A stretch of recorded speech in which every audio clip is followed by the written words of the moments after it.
Yes, people, big up. Welcome back to another stream, another day, transfer deadline day. One of the biggest days of the season, of course, as people know. Can your club make the move? Can your club get someone that you want in? Will my club make a move for someone? Well, we obviously know they're not going to be because it's Manchester United.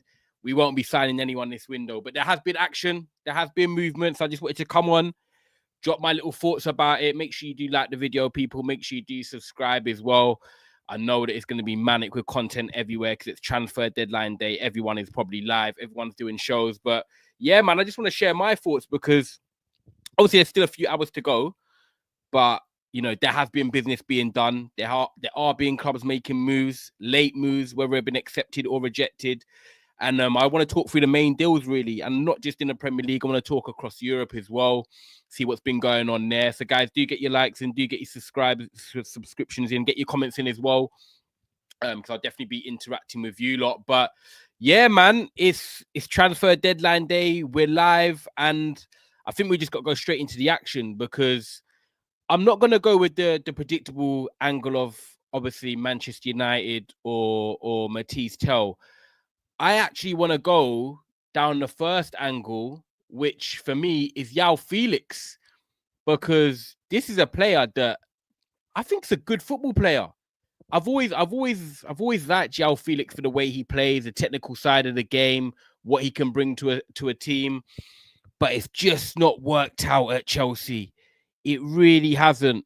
And obviously, as you can see here, David Ornstein breaking the news earlier today. AC Milan reached verbal agreement with Chelsea to sign Joao Felix. Deadline day deal for the 25-year-old. It's mad that he's still only 25. It feels like he's been around forever. It's a straight loan, no buy option. Portugal forward will get full CFC wages covered, which is brilliant for Chelsea on that side of things. And AC Milan will pay a loan fee up to £5.5 million. So Chelsea have managed to get £5.5 million for a loan fee, get his wages covered in full.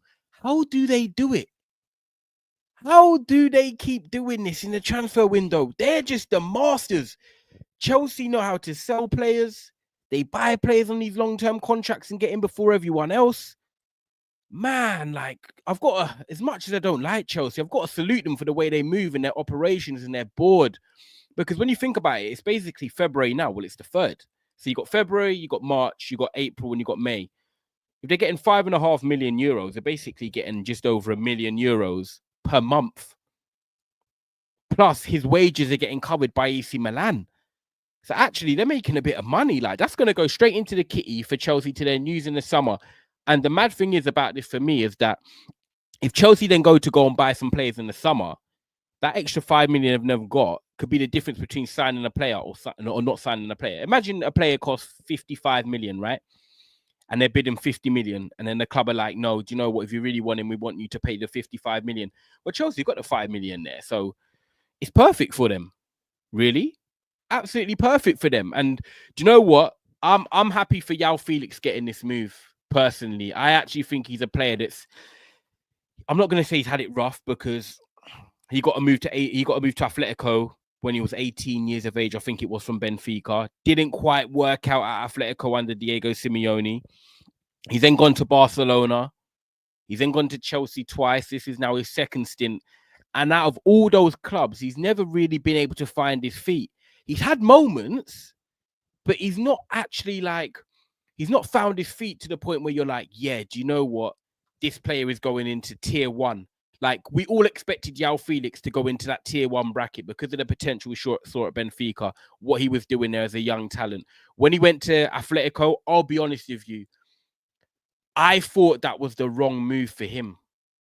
I wasn't originally feeling that move for him under Diego Simeone. And if you remember, guys, as well, this isn't the Atletico that we're watching today, which are a bit more expansive. They concede more goals now. They're not just sitting up, and tucking up to a 1-0 lead. This is an Atletico now that are being a bit more expressive. The Atletico he went to was that nitty, gritty, grind it down Atletico Madrid, where you couldn't really fully express yourself as an attacking player. You had to obviously work hard anyway, but you expect that to, be at any club. But that was kind of the main expectation. If you work hard at Atletico Madrid, you'll be able to do your thing. took the life out of Joao Felix. And it kind of is similar to Jack Grealish for me. Jack Grealish was a brilliant player to watch at Aston Villa. Everyone liked him. Let's be real. Everyone liked Jack Grealish at Aston Villa. The freedom he had, the ball carrying, that sort of just flair to his game. Went to Manchester City, and yes, he's won trophies, but everyone knows that's been a flop for 100 million. It's not worked out. And even if Jack Grealish left, you're like, will he be the same player? He's one player that should be leaving in the summer, 100%. Jack Grealish, get out of Manchester City, because you're not cut out for what Pep wants, and Man City's not cut out for what you want. So Jack Grealish, Joao Felix, I feel like they've been in the same bracket, even though Joao Felix has moved to different clubs, and it's not quite worked at Chelsea again, part 2 and part 1, Barcelona, Atletico Madrid. I feel like there's a player in there, but they both need that right environment. They both need that right culture that's going to allow them to be who they want to be. Do you know what I mean? And I just think that's what Joao Felix needs. And I think this low move here will really help Joao Felix, if I'm totally honest. I really do think it is, because he's going to an AC Milan team that you look at, right? And, they're not having the best of seasons. They're not having the best of seasons. I can even look and show you the league table right now. But they've gone now and got a new manager. They've now got Sergio Conceição, the former Porto manager.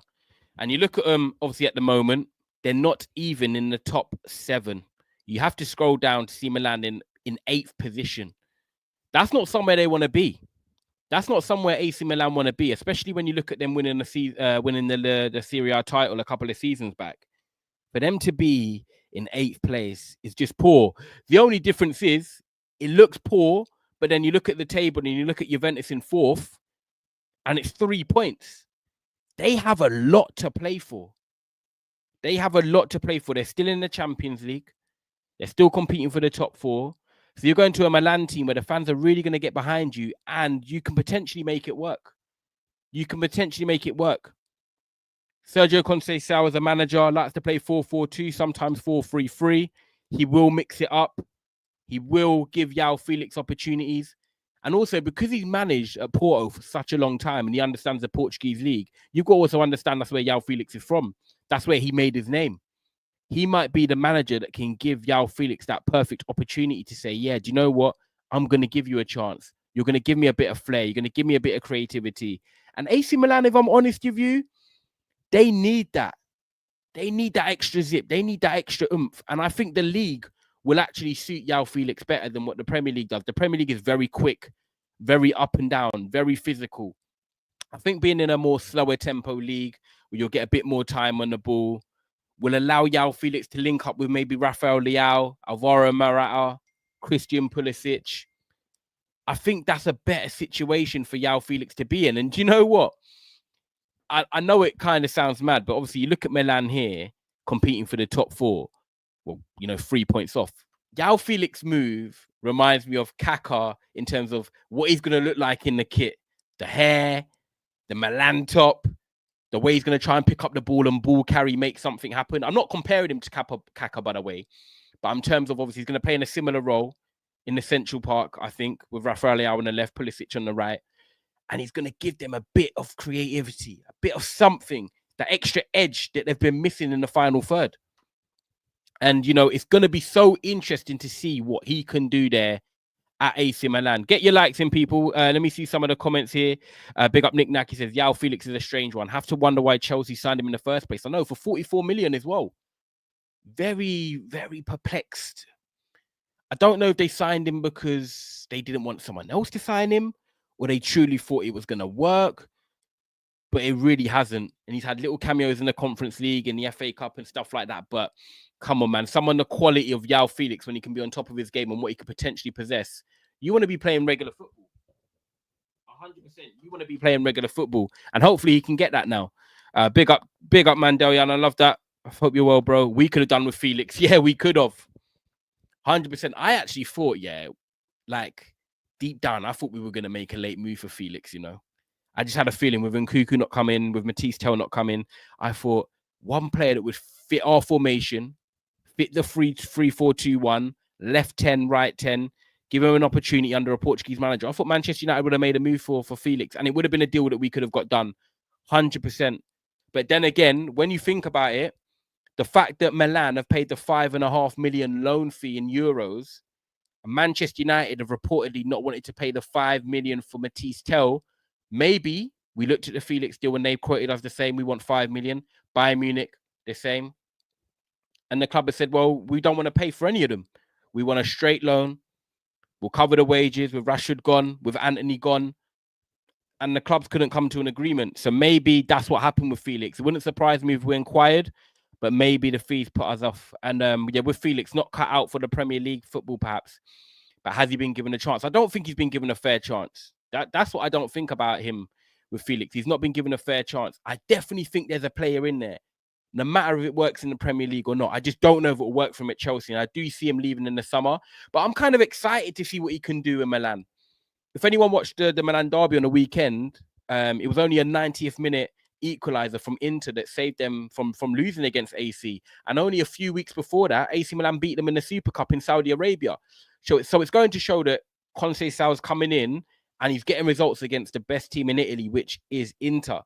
It's just whether he can find that level of consistency, he can get the team winning games consistently, because that's what AC Milan have struggled with under Fonseca, under Stefano Pioli. So I like this move. I think Joao Felix can do really well there. I want to see him get regular minutes, because if I look at it, what team would I play if I'm Sergio Conceição? I look at that Milan team, right? And I'm going to go with Reinders, however you want to say it. I'm going to go with Reinders in midfield, who I really like, with Fofana. They can play as a two. One can sit in terms of Fofana, and you've got Reinders that can do the box-to-box. Then you can have Joao Felix in front of him in more the 10 role, providing that creativity, dribbling with it, linking up with the wingers, running beyond Alvaro Morata, who we know Morata likes to drop in deep as well. So I think that could work. And you've got Leao on the left for the creativity. You've got Pulisic, who's a bit more dynamic and does a bit of everything. That front four of Pulisic, Leao, Felix, and Morata, it can work. They complement each other. I don't think any of them really stretch the play, stretch. They all like the ball a bit to feet. And that can maybe be frustrating at times. But we've seen that Leao can get in behind if he wants to make that run. So I like this front four. I hope it really works for Felix. I believe it can. And it'll be interesting to see what sort of fee they command in the summer. Because if Chelsea bought him for 44 million, they're going to want something back. Big up, Mohammed. I hope you're well, bro. Make sure you smash the likes, man. Big up, Yasmin, as well. Hope you're well. Thank you very much. Hope you're all having a lovely day, as always. Yeah, he would have been ideal in the Love 10. Morata's gone to Galatasaray? Huh? No. I have not seen that. No. You're making me check now. Oh, my word. I didn't even know that. So that's why they've got Santiago Gimenez. Oh, didn't see that this morning. Big up, Nick Knack. Wow. Okay, so they've got Osimhen and Alvaro Morata. Oh, yeah, I'm good in my European football. I've been at work all day and just got back, and I did not know that. That is so interesting. Okay, right, so they've got Santiago Gimenez, obviously, from Feyenoord, and Morata's left. Okay, so they've got Felix, Santiago Gimenez, Leao, and Pulisic, with Reinders and Fofana behind them. I like it. You know me. If you know me on other channels, I like a That is an interesting one. I might make a video on that. Yeah, it's quite nice, Fortune. You're right. Let's see how that goes. I like that. I do like that. I'm gonna have to make a video on that. Milan are in a situation to Villa, similar, 8th in the domestic league, but did okay in the Champions League despite. Yeah, literally. And they're kind of quite similar clubs, actually. Not in terms of obviously history and that. Of course, Milan are a top club, but in terms of obviously getting back into Europe, their squad's a bit similar. They've got some very good players, but then they've got some average players. Can they make it work? They struggle for consistency. I like it, Nick Knack. I actually agree with that in terms of, where they're at the moment. That is going to be a very interesting one to watch now. So, yeah, Joao Felix to AC Milan. I really like that move. Like I said, people, I really hope it works for him. I think it's a move that he's needed to make, whether it was Milan or not. But, yeah, we go from there. And then, onto the next big news. They done it. Spurs done it. We couldn't do it. Spurs could do it. Mathys Tel will join them on loan ahead of the deadline day switch from Bayern Munich. Agreements reached for the 19-year-old Bayern forward to join Tottenham on loan. Structure still to be ironed out before move, but it looks like it's going to be done. It caught me by surprise. I thought when you hear the news about Mathys Tel obviously going to Tottenham, after what happened originally with him rejecting them, you'd think that's it done.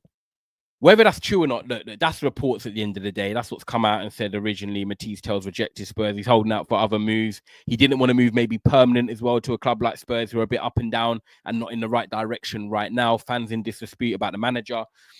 I hear it. But maybe the tweak of Spurs saying, do you know what? Okay, if you're not going to sign for us because you're coming on loan, coming on permanent, then cool. Do you know what? Spurs need a forward. Spurs need an attacker. We'll sign you on loan and then we can assess the situation. And I believe Spurs are going to be either paying a loan fee or something's going to go on. I don't think they're just taking him straight loan. That's what I believe anyway. I've only just got back, so there might be updates. I'm not too sure, but this is an interesting one because for Spurs, they've got a player that they wanted. I just find it a bit surprising that they've gone back in and got this deal done, because if a player kind of rejects you, you're probably thinking, okay, do you know what? Your pride will take over and you're not going to want to go back in. But look, Spurs fans are desperate and just probably desperate right now. The board are desperate to make an impact. It's a move that Tottenham have to make. They need an attacker. It's deadline day. What other options are out there? There's no one really out there for Tottenham to go and buy sort of on the last day of the window with that young, youthful energy that Ange likes. And Mathys Tel is the option. I don't know how I feel about it. Not as in because I'm a Man United fan and we haven't got him. I just don't know about him. And that would have been the same feeling I would have had if he signed for Man United, by the way. It's not because it's Spurs. I just don't know about him. Obviously, he's not had a lot of minutes under Vincent Kompany at Bayern. I don't know if he's going to get the impact in the Premier League that maybe Spurs will want. He's a smaller frame. He's not as physical, but he's more of a sharpshooter. He does get his shots off. He shoots unexpectedly, which I like. He can catch defenses off guard and stuff. And he's mobile. He's nimble, of course. He's got that pace, and the dynamic sort of style to suit the Premier League. If you want to be in the Premier League, you need to be athletic. That sort of Justin Kluivert feel. Justin Kluivert small, but he makes it work in the Premier League. He's nimble. He can get around the pitch. They're fast in sharp areas. A lot of players can do that in the Premier League. And I think Mathys Tel is going to want to come and prove a point. Look, Spurs are struggling. They're struggling. They got a good win at Brentford the other day. But, when you look at Spurs and where they are in the league, they're not happy. They're still through in the Europa League. They've got the Carabao Cup semi-final this week with Liverpool. Can they get to a final? I expect Liverpool to turn that around. But for me, when you look at a move with a loan move, and it's Mathys Tel who's coming from Bayern, he's been around the right environment. He's been around Harry Kane. He's been around top players. He comes with a good mentality. He wants to improve. He wants to play. And it's a loan deal. Same I'll say it for any club that was signing a player like Tel, whether it was Arsenal, Man United, Chelsea, or Spurs. It's a loan deal. What can really go wrong? If he plays really well and he gets Spurs up the table more and he's enjoying it, the fans are enjoying it, Ange's liking him, the board are liking him, they can maybe discuss a permanent deal in the summer. You never know. But with a loan deal, it's a win-win for Spurs because you're getting a player who's highly talented at 19 years of age. He's begging for minutes. He can play off the left. He can play in the number 9. Solanke's out injured at the moment. It works. It's a free hit. You'd rather be in the position as Spurs of signing a player and hoping it works out and bringing in someone with that youthful energy and the potential quality rather than saying, look, the window's closed tonight and they didn't sign anyone. Sometimes beggars can't be choosers, and you've just got to go in there and say, look, let's get this player, let's get the deal done, sign him on loan, and he goes back in 4 months. And the thing is as well, you got to remember, people, is we're in February now, but it's getting to the gritty part of the season now. February, March, April, May, 4 months, and the season's done. 4 months, and the season is done. So it's going to happen really quick. Obviously, a lot of games come thick and fast now with the cups warming up, and you've got Europa League and whatnot. This is where teams do need squad depth. And that's maybe where a bit I was surprised with the Joao Felix one leaving Chelsea. Even though he's not getting a lot of minutes, I felt like, okay, with Chelsea trying to compete for top 4 in the Premier League looking tight at the moment, would they need him more? All it takes is an injury to Cole Palmer, and all of a sudden you're thinking, oh, Felix would probably be the best replacement for that. Now you've got to probably play Nkunku.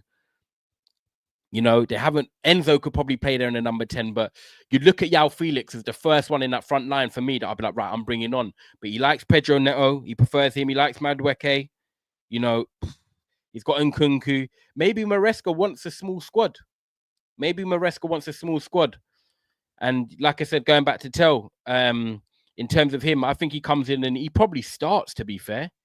Heung-min Son, Richarlison, Kulusevski, he potentially could start. Because Richarlison's not exactly doing loads to say, right, I must stay in that team. I just think, will Tel be suited as a striker in the Premier League? I don't know. I think physically he might struggle. But then, you know, who am I to say that? And then all of a sudden he comes in and starts scoring goals in his debut. I'm intrigued to see how it goes, though. I like the move. I'm very intrigued to see how it goes, because whether he was at Man United or not, there's some people that are big, they're big fans of Tel. And I think they really think that he can be, you know, a good player for them. Another one here, while I'm touching on Spurs, guys. Let me get through some of your comments, actually. Make sure you like the video. It's up in the air. Knick-knack. It's a low move. Nothing to lose. Like you said, loans is a low risk. Yeah, it does. 100%. Big up 8-8 as well. Says big up Ty. Why do I think Spurs are struggling? I've got to be honest. They have had a lot of injuries. And when I look at the best teams, right, especially when I've grown up, the best teams have a base, and that base comes from the back line. Look at Man City when they've had to swap and change the back line. It's not worked from this season. You know, Man United swapping and changing from the back line. It's not really worked this season. Arsenal, one of them teams where they've had a stable back line with Gabriel and Saliba mainly fit quite a lot of the time. Timber, they've been able to be strong there, build that connection together and keep going now. Liverpool, Robertson, Van Dijk, Konate, Trent, they've had that backbone there, even though Alisson's had injuries. I look at Tottenham, Van der Ven, not there. You know, Romero, not there. And they haven't really got that individual brilliance to they have got players like Son that can provide that individual brilliance. I get it. But I just think they've lost that mentality, and they've sit back into old ways. Whereas Man City, yeah, I know they're struggling, and they have been struggling. They're still in the top 4 now. They have got players like Foden and Haaland that can just get them out of moments and just get them that big goal. When you've got someone like Haaland, all he needs is one chance and he can score, even if he's not playing great. Look at the game the other day. I know they lost to Arsenal yesterday, obviously 5-1. But if that was another team, 1-1, he has one chance, he scores. Spurs don't really have that, if I'm totally honest. As much as I like Solanke and he works hard, they don't have that. So I think the injuries have played a part. Angie's not really adapted his game so much. He sticks on his principles. So I just think it is what it is. I think it is what it is with Spurs, unfortunately. I think they are better than what they are. I think they're better than definitely where they are in the league. But yeah, man, it's not been great for them, unfortunately. They're like us, mate. They're below 10th. Man United struggling, Spurs struggling. It's not a true reflection, I don't think, of the teams. But at the end of the day, it is what it is, and you can't hide where they are in the league. Both clubs. So unfortunately, it's really poor. And like touching on it, you know, Spurs, they made a move for Guehi today. You know, they tried to sign him permanently. I was quite shocked about this one. I didn't expect it. Come out of nowhere. But Mark Guehi to Tottenham, 24 years of age, got 12 months left on his deal. Apparently, Tottenham bidded 70 million. I was like, whoa, okay, they're trying to be serious now, because they've signed Kevin Danso as well from Lens, by the way. So Kevin Danso from Lens, centre-back, playing in the French league, they signed him. They were then looking at Guehi, paying big money for him. It shows that they really want to sort out that back line. They're not overly impressed with Dragusin. He's obviously come in the summer. He's been okay, but he's had some horror shows as well. They're obviously looking to upgrade. They're obviously looking to build a better core, because let's be real. I like Romero, and I think he's got that nasty side to him, and he's got that edge to him, and he believes himself. But I don't know if Romero will be at Spurs much longer. I just got that feeling that he might be a player that goes to La Liga, something like that. I think a team from La Liga might just come in for him, and he might leave. So I can see why they're looking at Guehi potentially. Van der Ven, I see he's going to stay. I think Van der Ven's got Tottenham in him. He will stay at Tottenham. But I see Romero potentially leaving, and they might be looking at it and saying, look, Guehi's got 12 months left on his deal, England international as well. Yeah, I think it's something that you need to watch for in the summer. I don't think Guehi will be at Palace after this season. I think him being an England international now, him being at his age, turning 25 this year, he's going to be looking at it like, right, my next step has got to be a big move, a team that's competing for the Champions League. And I don't mean winning it, but getting into the top 4. A team that's going to see me establish myself and stay in as an England international. I think Guehi leaves in the summer. I think Guehi leaves in the summer. It'll be silly for Palace to sell him now in January on deadline day without trying to get a replacement in. Like, you couldn't do that. And I think he suits Atletico Madrid. 100% fortune. Turning down 70 million with 18 months left. They probably think they can hold out for 40, 50 million in the summer. And Palace are probably thinking, do you know what, cool, if we got 50 million in the summer, that's fine for them. That's still a lot of money. Do you know what I mean? That's still a lot of money. You got someone like Eze as well. I know Eze's had a quiet season for Palace. Could Eze be another one that leaves? So you're looking at Eze, you're probably getting 50 million for him. You're probably getting 50 million for Guehi. That's 100 million. You could probably bring in 3 or 4 players if you spend it smartly. Go to France, go to Germany, like Palace and these teams like to do. Not spending mad bucks, but going to get these players for like 20 million, 50 million, 30 million, maybe one of them. You can invest that money well. And I think because Palace play a back 3, they can find a replacement for Guehi pretty quickly. I think they'll miss Guehi if he left, but I also think because it's a back 3, you can replace him and someone can come in and look good. Look at this guy for Wolves, Agbadou. If anyone's watched Agbadou so far since he's come into Wolves the last 3 games, he looks solid. He looks good. Ivory Coast International. I don't even know if he plays for them, but he looks good. And that's a back 3 as well. It allows players to sort of like come in and you're a bit more secure. You've got players around you. It allows you to adjust more. When you're in a back 4, I feel like more people have got eyes on you. Just like that cushion of last week. Look at his Man City debut, giving away the ball early. Madueke scores or squares it to Jackson. It was one or the other. You know, it's a rocky debut. You know, people are highlighting it. People have got the eyes on you. So I think Eze and Guehi could be 2 players that Palace see leave and they cash in and get 50 million, rejecting 70 million for today. But I understand it. Keep him to the end of the season and go from there. Eze was not in the squad. He was not starting. So he didn't start on the weekend because he was actually meant to be out injured. And then Glasner came out and said before the game against United that he had trained on the Saturday, which meant he could be in the squad for the Sunday. So actually, Eze was not meant to be in the squad at all against Manchester United, but he managed to make the bench. So he'll probably be back in starting after the FA Cup. Because since then, the manager's then said he's not going to play in the FA Cup. So now he's going to get a full rest and reset. So yeah, big up Dan as well. I hope you're well. Love always, bro. I know you're always here. So guys, smash a like as well. Make sure you do subscribe if you are new. We're just doing a little transfer roundup today. Yeah, this one's interesting as well, guys. If you have not seen this one today, Nicolas Gonzalez looks like he's heading to Manchester City, 23 years of age, Porto international. Do you know what? Fair play to Manchester City. As much as, you know, their rivals are Man United, they're getting business done in the areas they needed to. Like, it's simple as this. You look at Manchester City and you look at their midfield without Rodri, you look at the athleticism, you look at the age and the profiles, they're getting overrun. They're not powerful enough. This guy has the potential to be a very, very good player for Manchester City. Gundogan's getting older. De Bruyne's getting older. Rodri's coming back from an injury. Kovacic is getting older. This is a player that was at Barcelona as a youth. He's 6 foot plus. He can play number 6. He can play number 8. He's athletic as well. He can get up and down the pitch. He might be one of them gems for the Premier League that we're talking about in 2 years' time. And we're like, yeah, what a player. And you know what it's like when you get players from Portugal as well. Sometimes they can come in and be top tier. And Porto are no mugs. We know about Porto. They compete for the league. They're very good at buying in players and then selling them for profit.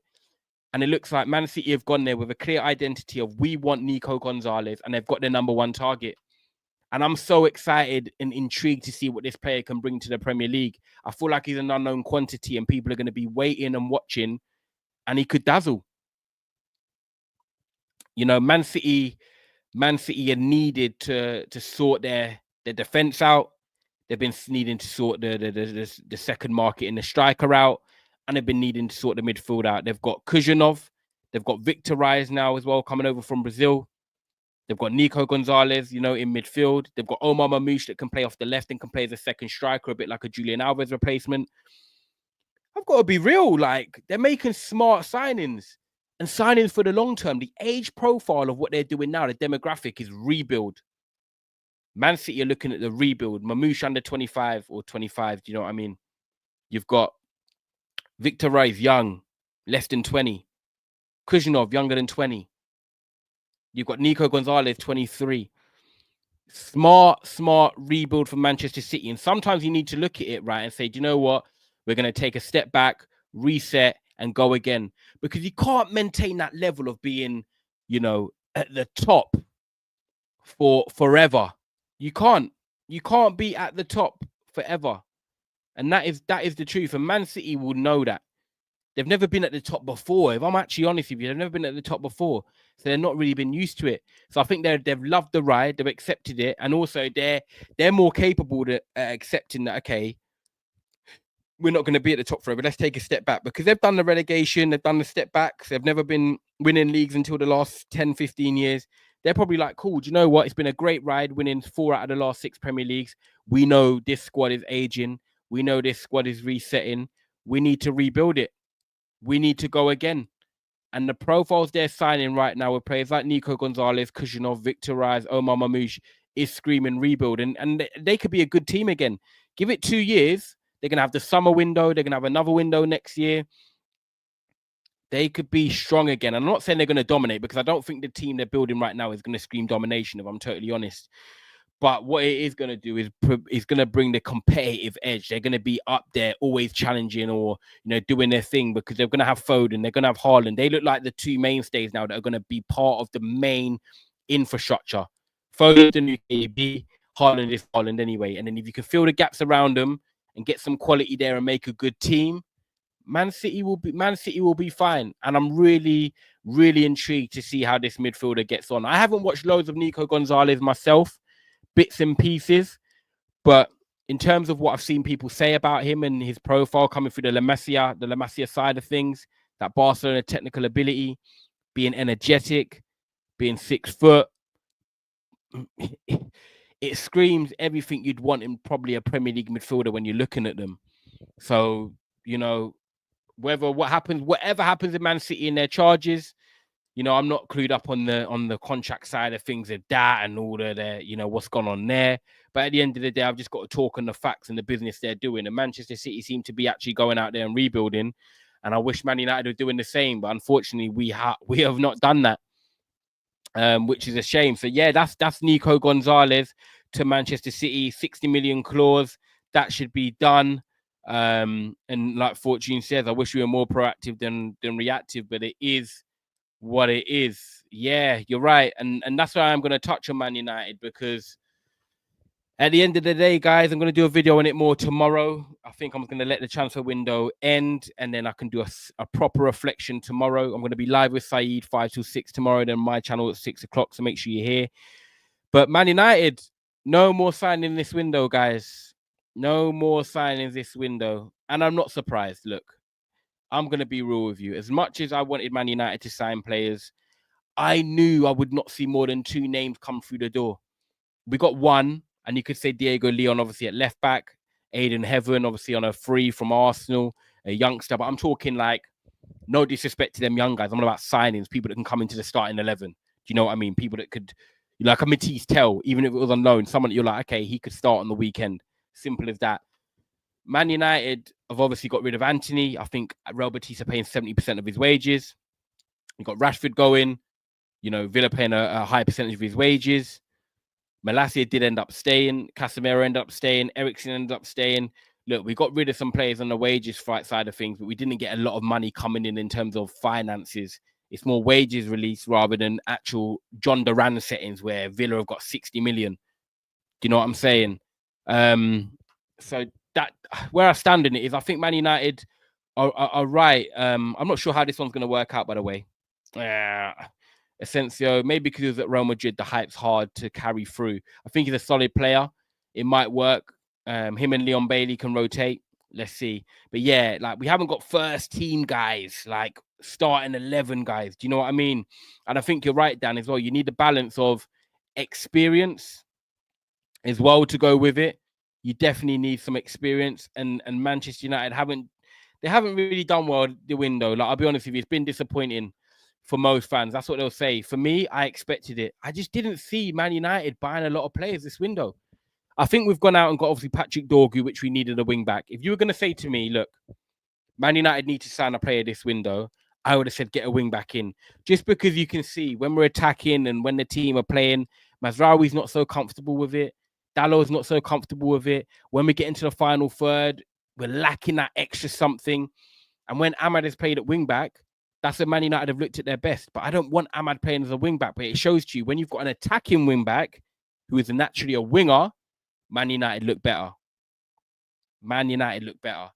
And I think that's why we've got Dorgu in at left wing back. I think he might start even this weekend, give him a chance against Leicester in the FA Cup on Friday, give him maybe 60 minutes, or he can come off the bench and play the last 30. I definitely want to see him on the pitch because he'll be training this week and he's been playing for Lecce. He's fit. He's had no injuries. Oh my God, I just opened up a water and it's gone everywhere.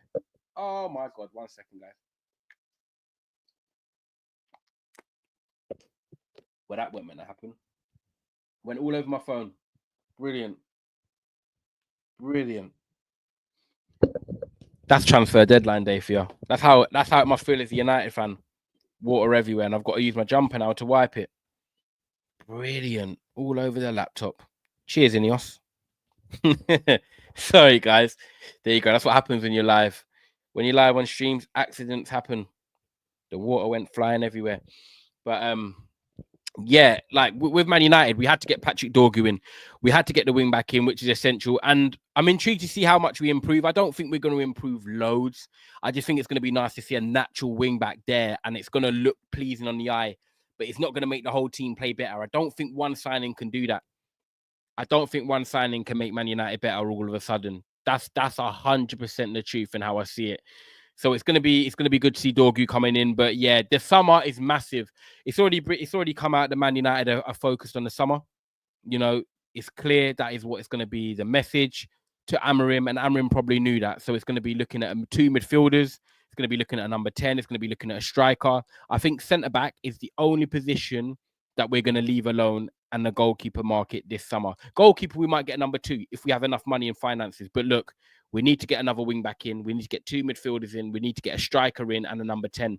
That's 5 players, and that means players need to go. Evans, Lindelof, Casemiro, Eriksen, Garnacho still might go. Højlund or Xerxes, one of them might go if we get another striker in. Man United need to make active sales. They need to look at this squad between now and the end of the season. I'm sure they've already been doing it under Amorim and saying, look, this player is good enough. This player is not. Amorim, if you want them, if you don't want them, let them go, or let's try and move them on. I'm done with sentiment. I'm done with Favourite FC.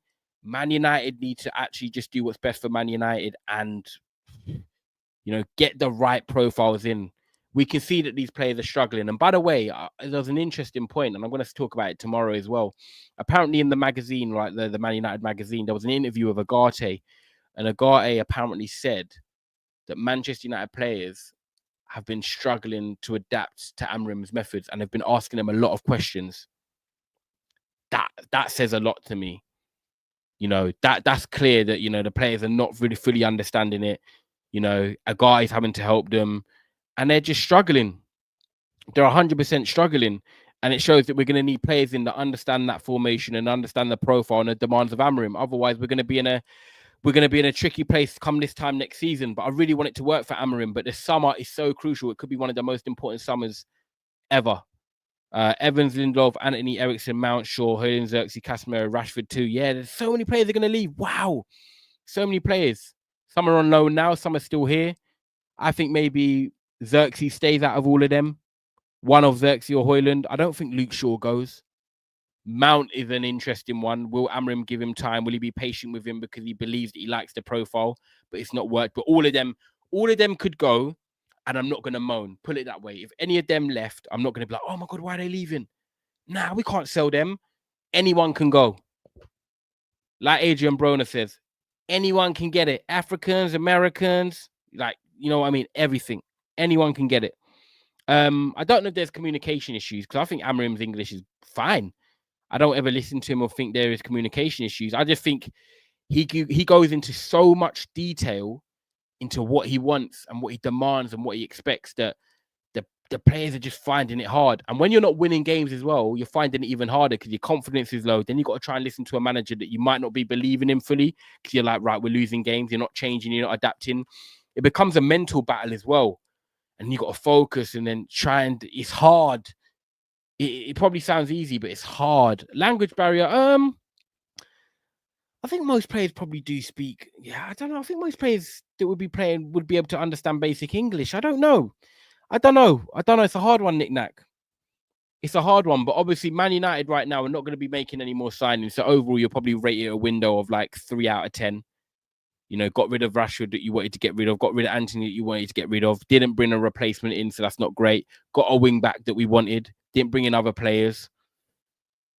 Do you know what I mean? But we got young players, Aiden Heaven, good for the squad in future. Diego Leon, another wing back that might be good in the future. We don't know, but a 2-3 out of 10. I need to see an 8 out of 10 window in the summer. Have to. Because Amorim could be in a horrible situation. Then what we're going to do then, sack the manager and get another manager in. And the cycle just goes over and over and over again. So, yeah, man, it's going to be an interesting end to this season. I'm going to do a Man United stream tomorrow, guys. So make sure you lock in for that. At 6 o'clock, I'm going to do a Man United stream. I'm looking forward to it. I'll see if I can get a couple people to join me as well, because then obviously it's good to interact thoughts. But yeah, man, that's my transfer window wrap up. I'm going to leave it there. The Chelsea West Ham game's not on. Well, it's on shortly, so I know everyone's going to get ready to watch that. But guys, I appreciate you tuning in. Make sure you smash a like. Do subscribe if you're new as well. I do appreciate you guys here in the comments, always interacting with you lot. So thank you for watching and showing support to the channel. And yeah, let's see what happens. I'm going to be back tomorrow at 6 o'clock. I'm on at 5 o'clock with Saeed as well. So make sure you lock in today on Saeed TV, and I'm going to be over here. And then, yeah, we're going to be talking a bit more about Man United in full. And then, yeah, man, I will see you at 6 o'clock tomorrow, guys. Make sure you like the video. Make sure you subscribe. And I will see you soon.